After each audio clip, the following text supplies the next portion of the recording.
selamat malam. Perkenalkan, nama saya Valentina Yolanda Devasari dengan NIM 2351 202071111081. Untuk mata kuliah Etika Filsafat Komunikasi, jurusan Ilmu Komunikasi kelas D2. Jadi, untuk di video yang singkat ini, saya akan menjelaskan tentang Pancasila sebagai fondasi objek formal ilmu komunikasi. Jadi dari materi yang sudah diberikan oleh Pak RK, saya telah mengerti bahwa ada perbedaan dari objek material dan objek formal. Nah, objek formal ini yang akan kita bahas nanti itu untuk membedakan objek material yang menjadi pokok bahasan atau pokok kajian.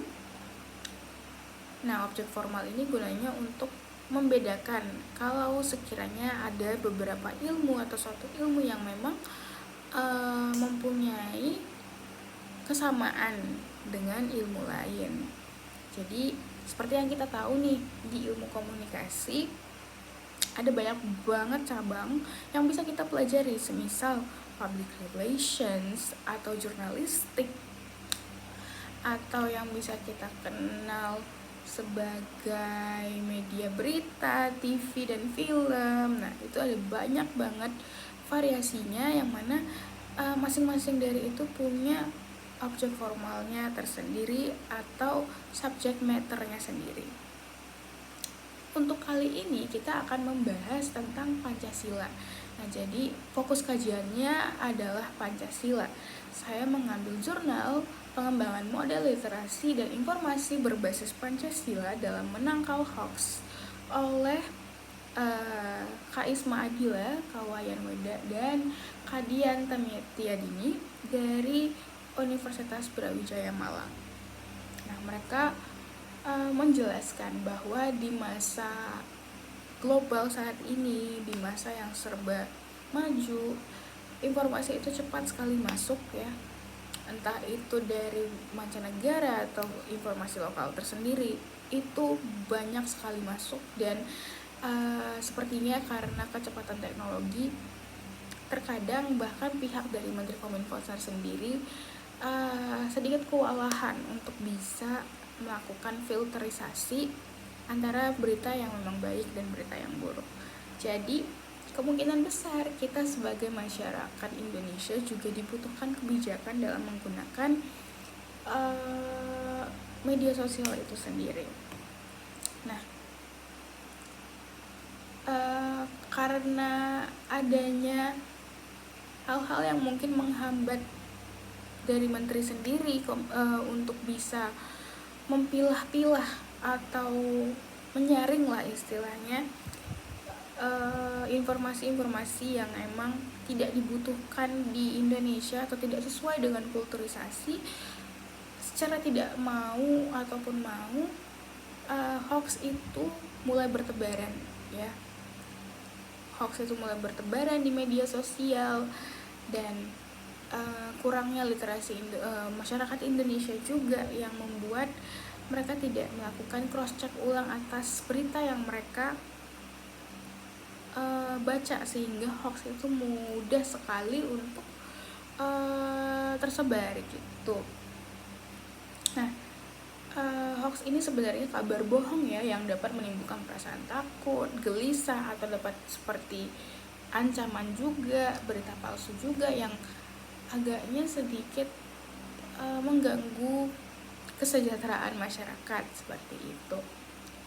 Nah, tapi Pancasila sebenarnya sudah mengatur undang-undang yang emang berlaku untuk setidaknya meminimalisir terjadinya atau tersebarnya hoax lebih banyak lagi di Indonesia.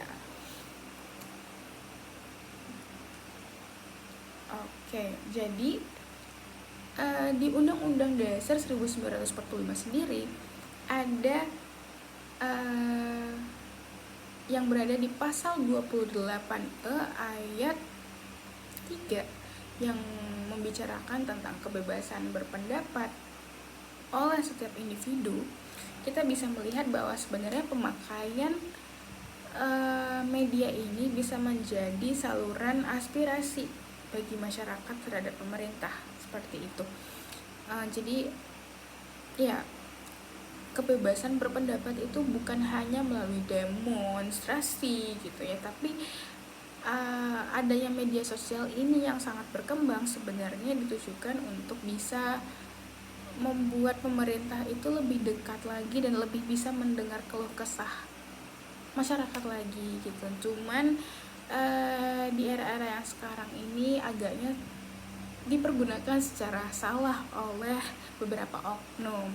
Nah, menurut pasal 4 UU RI nomor 11 tahun 2016 mengenai informasi dan transaksi elektronik atau ITE, pemanfaat teknologi informasi dan transaksi elektronik dilaksanakan dengan tujuan untuk, yang pertama itu adalah mencerdasakan kehidupan bangsa, mengembangkan perdagangan perekonomian, meningkatkan efektivitas dan efisiensi pelayanan publik, dan membuka kesempatan seluas-luasnya kepada setiap orang untuk memajukan pemikiran, kemampuan di bidang penggunaan dan pemanfaatan. Jadi bisa kita lihat sebenarnya adanya teknologi canggih ini bukan semata-mata digunakan memang untuk menyebarkan hoax ya awalnya, tapi memang untuk mempermudah proses aspirasi, untuk mempermudah komunikasi dengan orang jauh gitu ya, untuk meningkatkan perekonomian juga gitu ya. Cuman makin kesini hoax itu makin tidak dapat dibendungkan gitu ya. Padahal sebenarnya di masa-masa sekarang ini sangat dibutuhkan pemakaian teknologi yang bijak. Menurut saya seperti itu. Jadi bisa kita lihat bahwa sebenarnya Pancasila sendiri sudah menetapkan beberapa undang-undang untuk setidaknya mengatasi masalah hoax ini gitu. Jadi kita bisa lihat bahwa objek formal yang dikaji dari jurnal yang saya baca yang diusulkan oleh mahasiswa-mahasiswi dari Universitas Brawijaya Malang ini adalah mereka melihat bahwa Pancasila ini sudah dijadikan objek formal dalam hal berkomunikasi.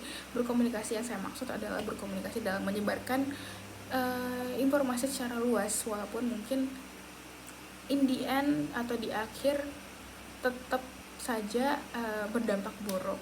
Tapi objek formal yang bisa kita jadikan sebagai contoh adalah adanya UU ITE dalam komunikasi massa, adanya undang-undang yang mengatur kebebasan berpendapat.